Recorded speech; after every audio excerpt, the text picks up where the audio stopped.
Hi everyone, this is Charlie Rashke from Rashke Designs, and today we're going to talk about the basics of dance lighting. And dance lighting is really unique among other performance disciplines, in large part because dance is concerned first and foremost with movement.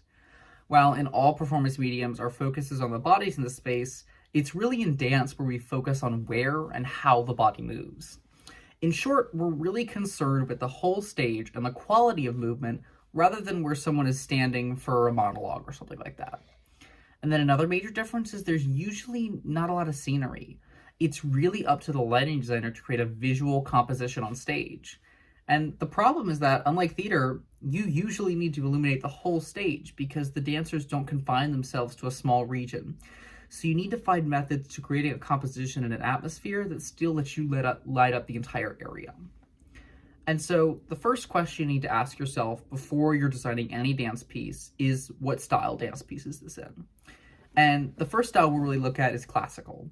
And classical ballets typically follow a storyline, and the dancers often represent real people. This puts a classical ballet more akin to a theater show than any other style of dance. There's usually set pieces, there's more intricate costumes, and this also means that facial expressions become more important and more natural colors lend themselves to the piece, except for maybe very special moments that are often unrealistic or really need to evoke mood. And then classical ballets has many technical and practical demands. These include not blinding the dancers, as many classical techniques are infinitely harder with lights blinding you right in the face. It's also very important to make sure classical dancers can see the floor they are dancing on. They're typically wearing pointe shoes or ballet slippers, and it's much harder for them to keep their balance if they can't see the floor. And classical ballet is a really wonderful thing to light, however, you have to light it carefully. You can't overcompensate for the technical challenges of ballet, as that can really wash the dancers out. You have to strike a balance between highlighting a dancer's movement and keeping the floor and their faces well lit. And then the next style we're kind of going to look at is modern dance. Modern dance really contrasts with classical ballet because lower and more expressive angles are used. Modern dance can also use much more saturated colors, as the dancers really represent something more abstract rather than physical beings, and this can really play into your lighting. Modern dance can be a little bit more freeing, as there's no naturalistic constraints. However, this is also a difficulty of modern dance. You have to find a concept and a cohesive design. A really good technique is to look for the movement of the dance that makes the strongest impact on you and then build your concept out from there. And then the last style we're going to look at is the postmodern style. And lighting for contemporary work often goes against the normal and traditional methods. And this is intentional, as it's in order to offset the audience and create a really powerful atmosphere.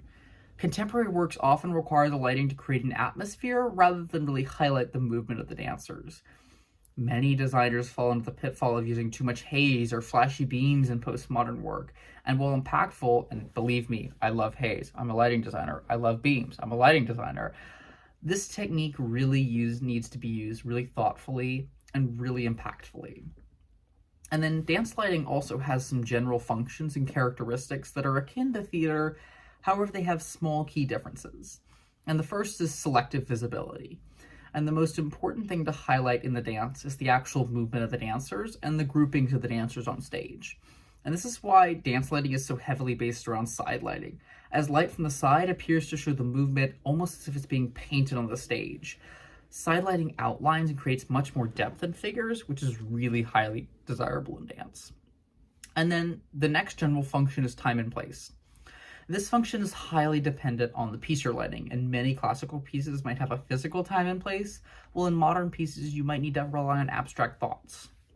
It can really be helpful to imagine yourself in the time and place, even if one isn't specified. You should look at what kind of place the dance feels like it's in. And then color and gobos are really great tools for highlighting time and place, and they can be as subtle or as overt as you need them to be. And then another general function of dance lighting is mood and atmosphere. And this is another function that's really dependent on the piece you're working on and can be hard to discern. If you aren't sure on the mood or atmosphere from seeing the dancer's movement to the music, then the choreographer are excellent ways to really find out and elevate your understanding of the piece. And then, as with any lighting design, The plot can be anything the designer wishes, time and leadership permitting, of course. However, these are a few key aspects that most dance plots have. The first and most major is some kind of low side light. Fixtures are often placed on 4 to 5 booms on each side of the stage, with anywhere from 1 to 3 to 12 fixtures. And these fixtures will really contain a warm circuit, a cool circuit, and a circuit that can be changed throughout pieces. And this really gives the designer a lot of flexibility within their designs. And then another element to lighting design plots are shins. And these are very close to the ground without lighting the floor, really in order to highlight the dancers close to the ground and allow the dancers to be lit while still keeping the floor deeply colored. And then having side light in all of these positions allows you a lot of flexibility and also allows you to light the dancers from 2 directions with different intensities and different colors, which can be a really fun thing to play with. A couple other aspects of dance plots are high sides, which really allow you to light the dancer's face without losing depth and washing them out. And then pools of light that can really help grid out your stage, set up moments of isolation, which are really impactful things. Another big feature is typically there's a cyclorama in the back. And this is a big white softgoods in the back of the theater that you can project color onto, which can really help create a lot of emotion and a lot of mood. And then lastly, and I can't stress it enough, gobos are a really important tool in dance lighting. They allow you to pattern the stage, create the mood, and really break up texture. They really help get rid of that flat look. And so going to rehearsals and writing down cues for dance can seem intimidating, but you can really break down the process into 4 steps. The first step is seeing a rehearsal. Watching at least one rehearsal is really crucial as it familiarizes you with the dance and allows you to get an early start in the design process. I recommend coming to rehearsal with a notes page and little squares for you to mark the movements of each piece. This really allows you to know the pieces inside and out, as well as gives you a really clear idea on the essential elements of the piece. An added bonus, it really impresses the choreographer. Another great element is to really videotape the dance pieces. And watching this video at home will really allow you to plan out the design and really take your time understanding each piece, as well as plan out your cues and your timing. You can often find timing from the audio tracks, as most dances run on audio tracks. Then you want to go ahead and plan your cues. Your concept might begin from a key moment in the piece, or it might come from a time or a place in the dance. And a basic rule is to really pay attention to the movement and the movement patterns. See where the focus is, really draw it there. This isn't to say that your lights should change to match every movement the dancers make.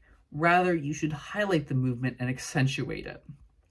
Music can also give a really good indicator as to when the lights can change, but again, this isn't to say the lights need to change with every change in the music. You need to use your decision-making very carefully and use really good judgment.